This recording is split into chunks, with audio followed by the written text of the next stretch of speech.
Assalamualaikum warahmatullahi wabarakatuh. Eh, Pada kesempatan ini, kita akan membahas masalah debit banjir rancangan untuk perencanaan saluran drainase. Jadi untuk pengertiannya sebenarnya kita ingin membuat sebuah saluran drainase, tapi kita harus mengerti terlebih dahulu berapa debit yang mengalir di das yang kita tinjau. Yang sebelumnya harusnya kita sudah kerjakan pada analisis curah hujan dengan intensitas tertentu. Nah, untuk besarnya kecil curah hujan yang diperhitungkan ditunjukkan dengan nilai kala ulang 2 tahun, 5 tahun maupun 10 tahunan.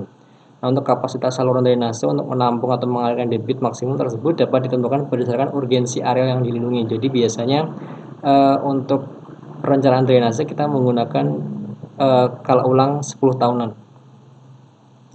Nah, untuk prinsip dasar perencanaan sistem drainase itu adalah seperti ini. Jadi genangan pada area yang dilindungi dengan sistem drainase harus dapat dikeringkan dalam waktu tertentu sesuai dengan tingkat toleransi yang diinginkan.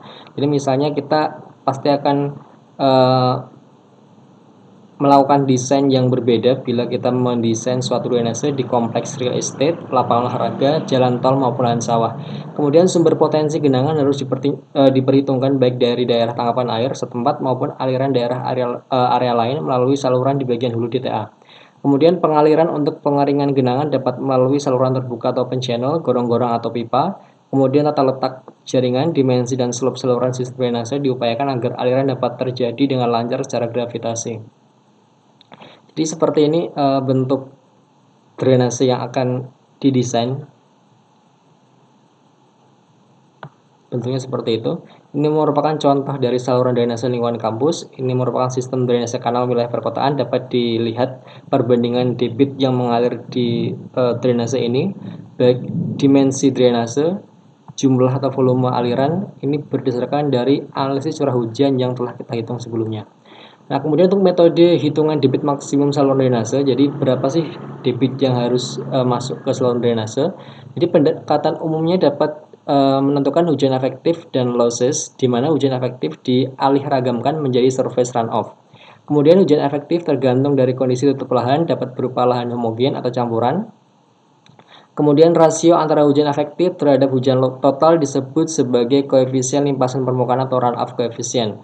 Faktor hidrologi yang diperhitungkan untuk memperkirakan debit maksimum seperti sifat curah hujan, waktu konsentrasi akumulasi atau runoff. Kemudian runoff coefficient tergantung dari kondisi permukaan DTA, daerah tangkapan air. Nah, seperti ini. Jadi untuk rumus debit maksimum itu untuk skala kecil, sebenarnya skala wilayah kecil itu bisa menggunakan metode rasional. Jadi Q debit maksimum itu hasilnya adalah 0,278 dikali C dikali I dikali A, di mana 0,278 sebenarnya adalah untuk konversi satuan menjadi meter kubik per second. Jadi ini kan satuannya milimeter per jam, kemudian ini ada kilometer persegi. Nah, kemudian di konversi agar satuannya meter kubik per second dikali 0,278. Untuk koefisien runoff ini tergantung dari tata guna lahannya. I itu intensitas hujan, untuk A luas daerah tangkapan air. Jadi untuk nilai runoff coefficient itu seperti ini, berbeda-beda antara wilayah satu dengan wilayah yang lain. Jadi misalnya di sini ada bisnis perkotaan itu nilainya sekitar 0,7 sampai 0,95, berarti debitnya akan naik. Jadi semakin tinggi nilai koefisien runoff-nya itu berarti debitnya semakin besar. Jadi misalnya perkotaan pasti banyak sekali kejadian banjir di sana, itu dikarenakan runoff coefficient-nya besar. Bandingkan dengan misalnya di hutan yang hanya 0,1, 0,2, 0,3 itu pasti lebih kecil debit runoff-nya. Nah, untuk metode rasional digunakan dengan asumsi bentuk hidrograf surface runoff simetri segitiga sama kaki seperti ini. Jadi debit maksimum dihitung berdasarkan intensitas hujan dengan durasi sama dengan waktu konsentrasi atau TC-nya. Jadi perlu diperhitungkan terlebih dahulu TC untuk menentukan intensitas hujannya. Nah, untuk intensitas hujan seperti pada sesi sebelumnya, rumusnya menggunakan rumus Monod, di mana R24 merupakan hujan harian maksimum kala ulang T tahun, T adalah durasi hujan. Oke, nanti akan kita bahas contoh perhitungannya di sesi selanjutnya. Nah, untuk TC, waktu konsentrasi, cara perhitungannya seperti ini.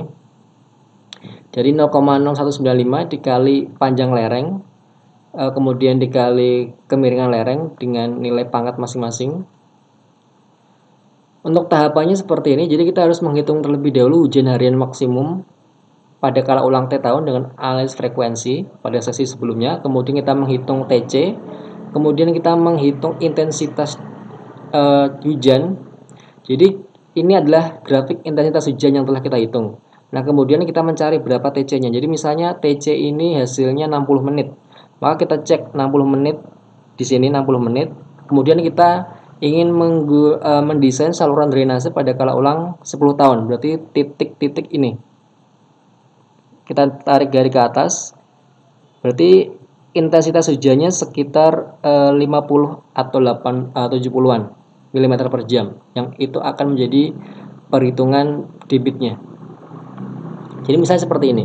Kita akan mendesain suatu drainase dengan kala ulang 5 tahun, luas areanya 20 hektar, kemudian hujan maksimumnya 115,5 mm, konsentrasinya 30 menit atau setengah jam, koefisien runoff-nya 0,85, sehingga untuk monono B pada kala ulang 5 tahun di jam 30 menit atau setengah jam itu adalah seperti ini.